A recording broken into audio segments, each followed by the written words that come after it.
प्रदोष व्रत अति मंगलकारी और शिव कृपा प्रदान करने वाला है।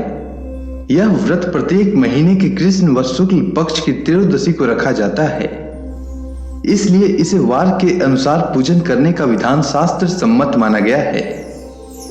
यदि इन तिथियों को सोमवार हो तो उसे सोम प्रदोष व्रत कहते हैं। यदि मंगलवार हो तो उसे भौम प्रदोष व्रत कहते हैं और शनिवार हो तो उसे शनि प्रदोष व्रत कहते हैं। विशेषकर सोमवार, मंगलवार एवं शनिवार के प्रदोष व्रत अत्यधिक प्रभावकारी माने गए हैं। प्रत्येक पक्ष की त्रयोदशी के व्रत को प्रदोष व्रत कहते हैं। सूर्यास्त के पश्चात और रात्रि के आने से पूर्व का समय प्रदोष काल कहलाता है।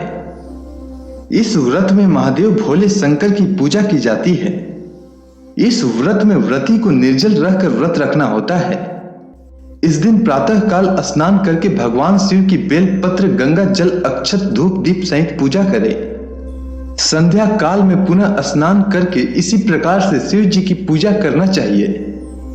इस प्रकार प्रदोष व्रत करने से व्रती को पुण्य की प्राप्ति होती है।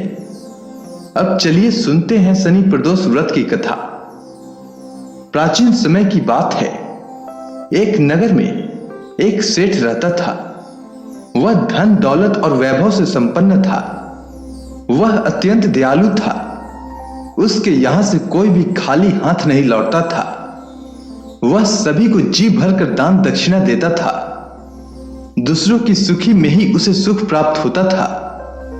हर कोई सेठ जी का बहुत सम्मान करता था। लेकिन इतना सब कुछ होने के बाद भी सेठ और सेठानी को एक बहुत बड़ा दुख था।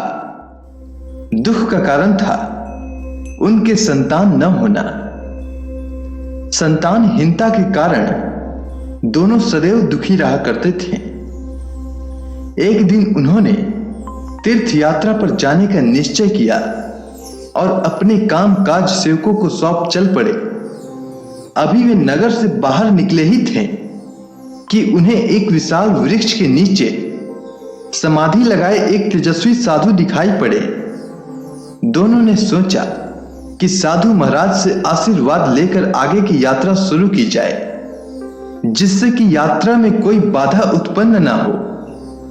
इसके बाद पति पत्नी दोनों समाधि लीन साधु के सामने हाथ जोड़कर बैठ गए और उनकी समाधि टूटने की प्रतीक्षा करने लगे।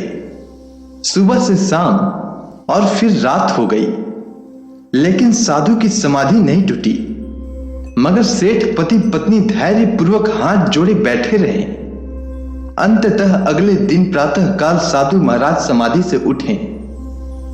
उन्होंने सेठ पति पत्नी को देखा तो मंद मंद मुस्कुराए और आशीर्वाद स्वरूप हाथ उठाकर बोले, मैं तुम्हारे अंतर मन की कथा भांप गया हूं वत्स।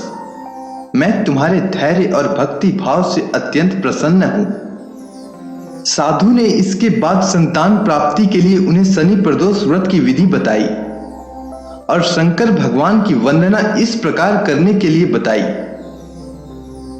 हे रुद्र शिव नमस्कार, शिव शंकर जग गुरु नमस्कार, हे नीलकंठ सुर नमस्कार, शशि मौली चंद्र सुख नमस्कार, हे उमाकांत शुद्धि नमस्कार, उग्र त्वर रूप मन नमस्कार, ईशान इस प्रभु नमस्कार, विश्वेश्वर प्रभु शिव नमस्कार।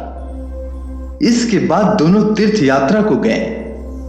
तीर्थ यात्रा के बाद दोनों वापस घर लौटे और नियम पूर्वक शनि प्रदोष व्रत करने लगे। कालांतर में सेठ की पत्नी ने एक सुंदर पुत्र को जन्म दिया। शनि प्रदोष व्रत के प्रभाव से शिव जी प्रसन्न हुए और शिव भगवान की कृपा से उनके यहां छाया अंधकार लुप्त हो गया और दोनों आनंद पूर्वक रहने लगे। अगर आपको यह कथा अच्छी लगी हो तो कमेंट सेक्शन में ओम नमः शिवाय लिखना न भूलें। धन्यवाद।